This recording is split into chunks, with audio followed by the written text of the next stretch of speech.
Hi, welcome to Conversations in Interventional Cardiology with JSCAI. My name is Andrew Goldsweig, and I'm the Medical Director for Structural Heart Disease at the University of Nebraska Medical Center here in Omaha, and proud to be an Associate Editor of JSCAI. Here, proud to represent JSCAI and our Editor-in-Chief, Dr. Alexandra Lansky. You can find us online at jscai.org, that's JSCAI.org, and follow us on Twitter at myjscai, at MYJSCAI. JSCAI is the home of all official SCAI documents. We're here today to discuss an important recent special report in JSCAI entitled Management of Patients with Kidney Disease in Need of Cardiovascular Catheterization, scientific workshop co-sponsored by the National Kidney Foundation and the Society for Cardiovascular Angiography and Interventions, SCAI. I'm joined today by a panel of internationally renowned experts. Dr. Anand Prasad, first author of the paper, is director of the Cardiac Catheterization Laboratory and of the Interventional Cardiology Fellowship at the University of Texas, San Antonio. Dr. Stephen Weisbord, the senior author of the paper, is professor of nephrology and of clinical and translational science at the University of Pittsburgh and the Pittsburgh VA Medical Center. And Dr. Charles Davidson is vice chair of the Department of Medicine and clinical chief of cardiology at Northwestern University. Thank you all very much for joining today. To start, if I can direct a question to Dr. Prasad, we know and learned from your paper that patients with chronic kidney disease are at increased risk of developing cardiovascular disease and also at increased risk of suffering complications from cardiac catheterization. Now, your team of interventional cardiologists from SCAI and nephrologists from the National Kidney Foundation held a workshop to address these issues. I wondered if you could describe the workshop for us and bring us up to date. I know that you prepared some slides. Right. So thank you for doing this. I really appreciate the time. As you mentioned, this was a joint effort by the National Kidney Foundation and SCAI, and it really was sort of a first of its kind of bringing together cardiologists and nephrologists and a variety of other subspecialists together. We formulated the concept in the early part of the pandemic, essentially, and then when the pandemic really hit us, we had to shift gears from an in-person meeting to a virtual platform. And, I have to say, this was when we were all learning about virtual meetings, and it worked quite well. We had a nice 2-day session of virtual presentations by numerous experts around the world related to heart and kidney disease, really excellent lectures. And then we had workshop leaders that assimilated the data. There were small groups that worked together, and that was followed by an extensive literature review and a thorough examination of best practices, where we had data, where we didn't have data, future areas of research. And that culminated in the manuscript that was released and published recently in JSCAI.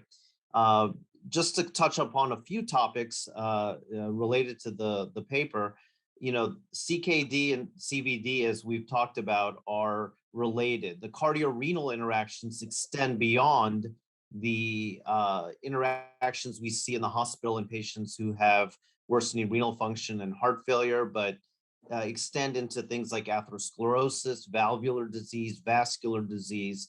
The heart-kidney interaction really encompasses a broader range of pathophysiologic phenomenon.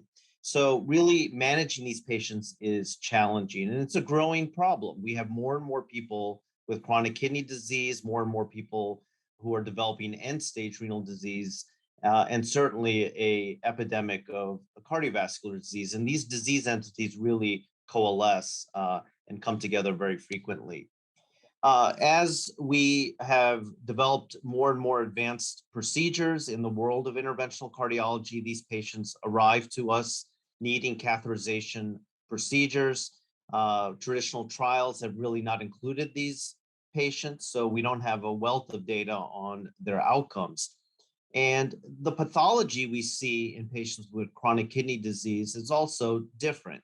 There's more likely to be diffuse vascular disease, the contributory effects of diabetes in these patients, and vascular calcium. In fact, vascular calcium is quite an important aspect of chronic kidney disease. And while we treat these patients, in the cath lab and in the hospital, we have to be mindful that what we do could lead to worsening renal function, and the patient can develop acute kidney injury. And in a subset of individuals, that could lead to progression of chronic kidney disease.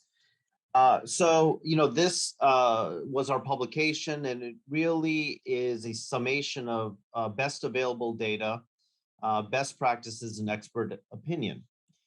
And some of the key messages that we want to impart on the reader is some of the awareness that's necessary to understand these patients, that they do have more complex disease, that the calcium that we see can complicate management.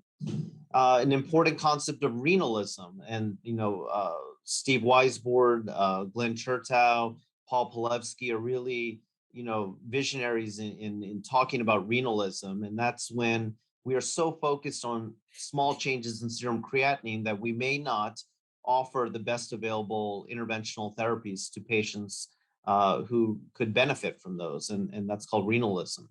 And sort of the flip side of renalism is also understanding when we should back off and really pursue medical therapy on patients with kidney disease, as opposed to a more invasive strategy. And trials such as the ischemia-CKD trial, which was a critically important trial, helps inform us on management of more stable patients. And then when we do decide to do a procedure on a patient with chronic kidney disease, acute kidney injury mitigation is very important. And a large part of our manuscript really focused on mitigation strategies for AKI. We avoided sort of class 1, class 2 type recommendations, and these were largely driven by best available data, expert opinion. And the big takeaway, and the readers and the viewers can look at the paper for the details, but you can see that there's a big section here in the middle in yellow where interventions are of uncertain risk or uncertain benefit to reduce AKI risk. And that's because these are really emerging areas. A lot of things we do and we hope help these patients aren't really validated yet with large randomized controlled trials. We know that there's a few things that we've done in the past that probably don't help these patients, things like N-acetylcysteine or prophylactic hemodialysis. But you can see there's many things that we need to better understand that we might be able to do for these individuals.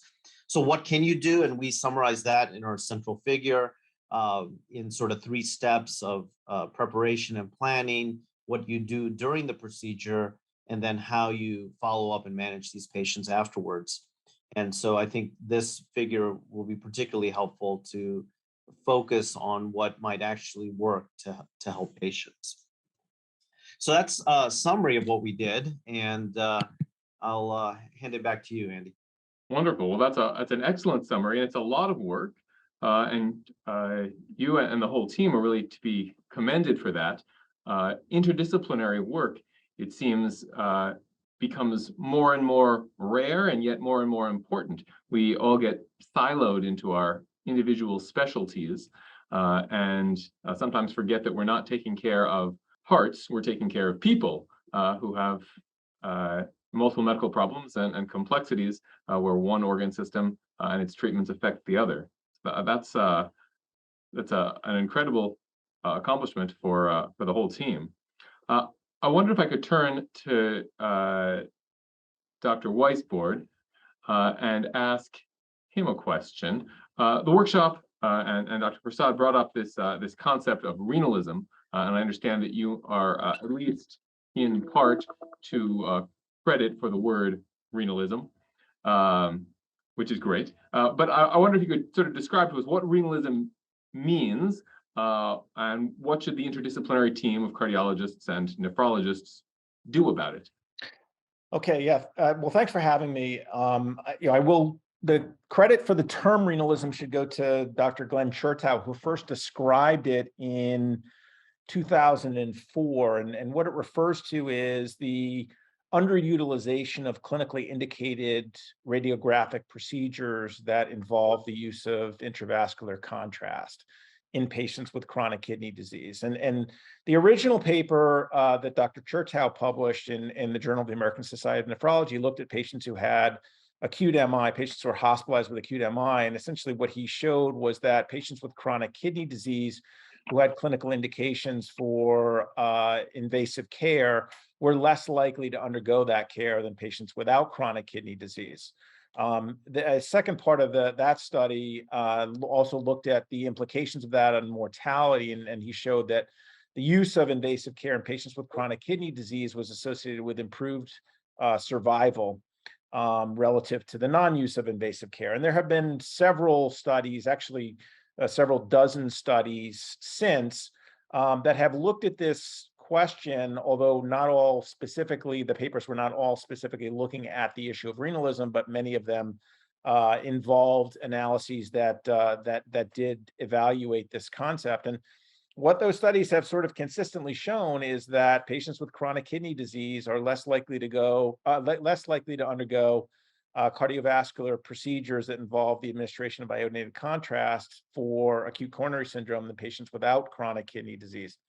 It's been hypothesized that this is due to provider fear of causing acute kidney injury from contrast administration, although that hypothesis has never been formally tested. That is the theory behind this practice.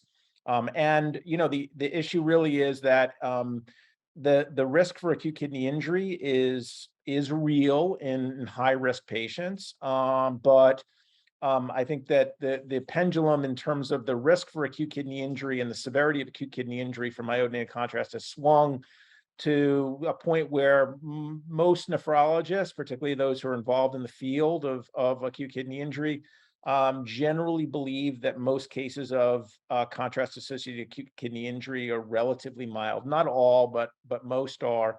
And that the incidence of really clinically significant acute kidney injury is relatively low. And as a result of that, the feeling is that the underutilization of these procedures in patients with chronic kidney disease, the avoidance of these procedures in patients with chronic kidney disease, is probably harming the patient by not giving them or not administering a test and a treatment that would benefit their cardiovascular disease out of undue concern for what in most patients will be mild impairment in kidney function, if there's any impairment in kidney function at all.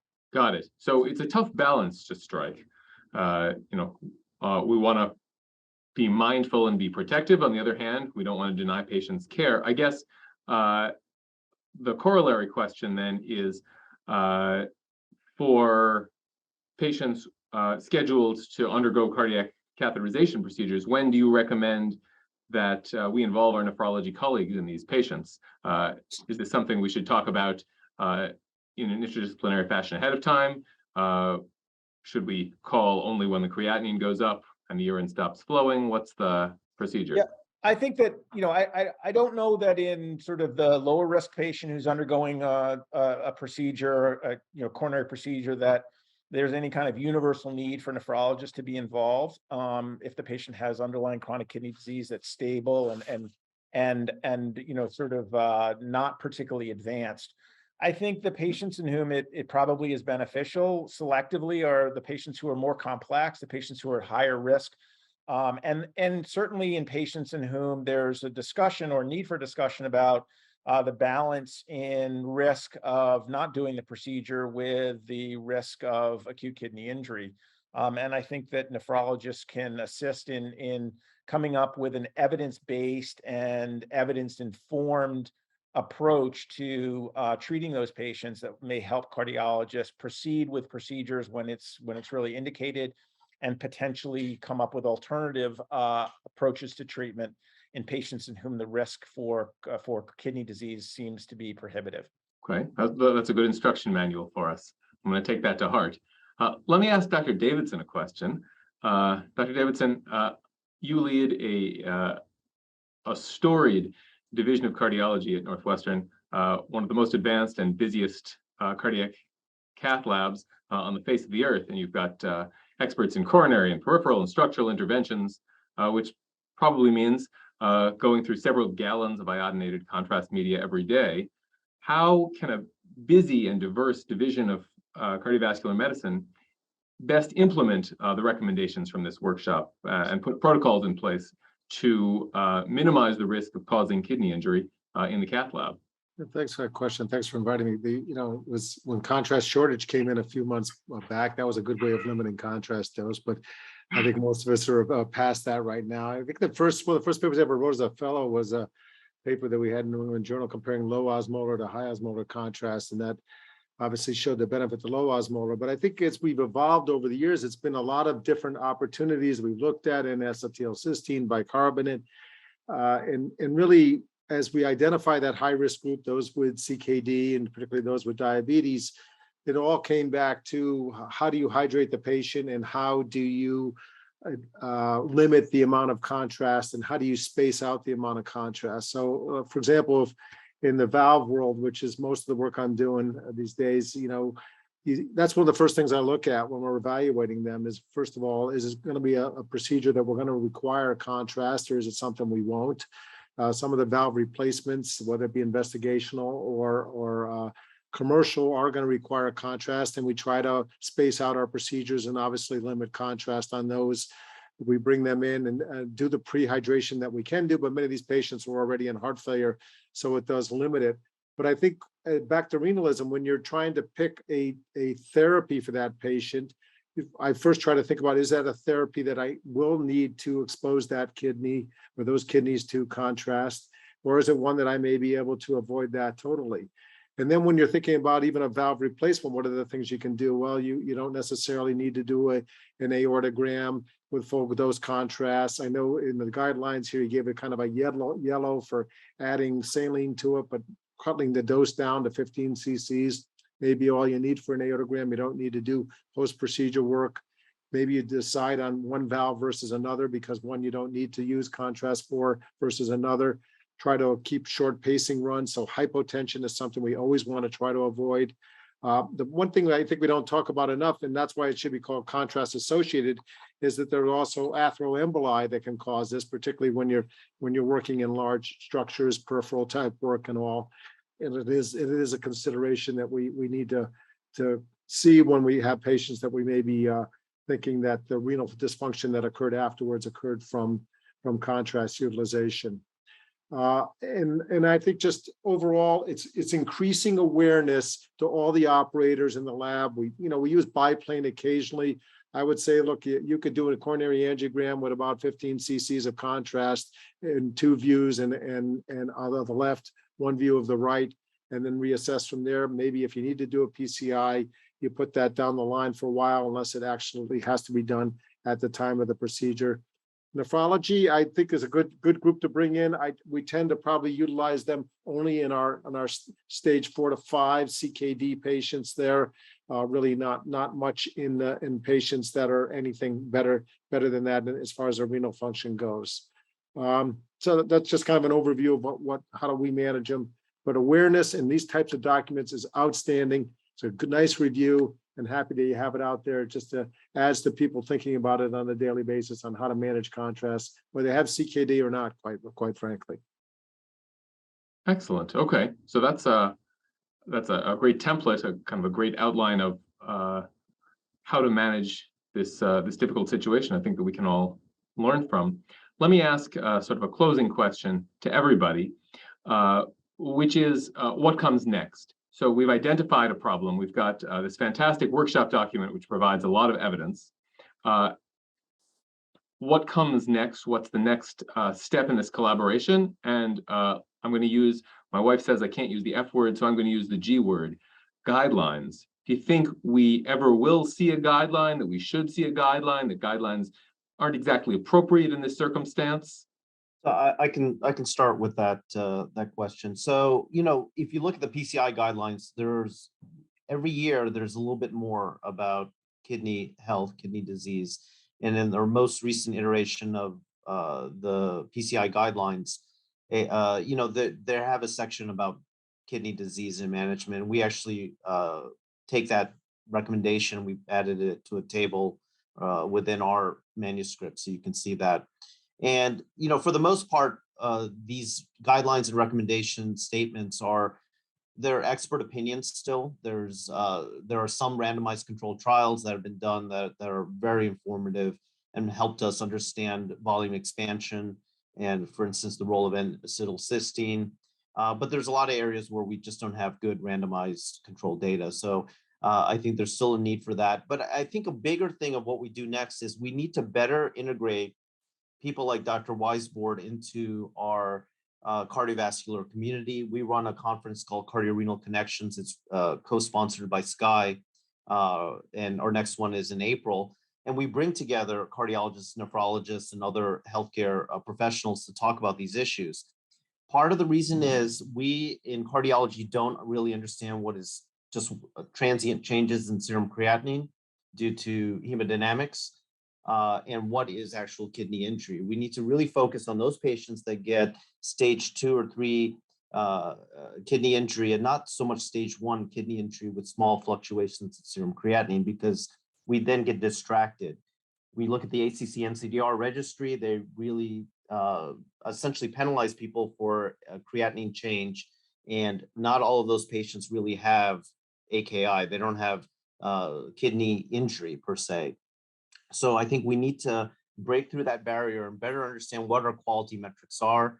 And to do that, we bring in people from the nephrology world, so that we can better understand the kidney. All right. Well, this is a fantastic collaboration. It's a fantastic paper, and very grateful. Thank you, Dr. Prasad, Dr. Weisbord, and Dr. Davidson. We're absolutely thrilled to include this important document in the 6th issue of JSCAI, and to share the discussion with this incredible panel. Please follow JSCAI, submit your own work to JSCAI. JSCAI is the official journal of SCAI, and you can find us at jscai.org and on Twitter at @myjscai. Thank you all. Look forward to seeing you again soon.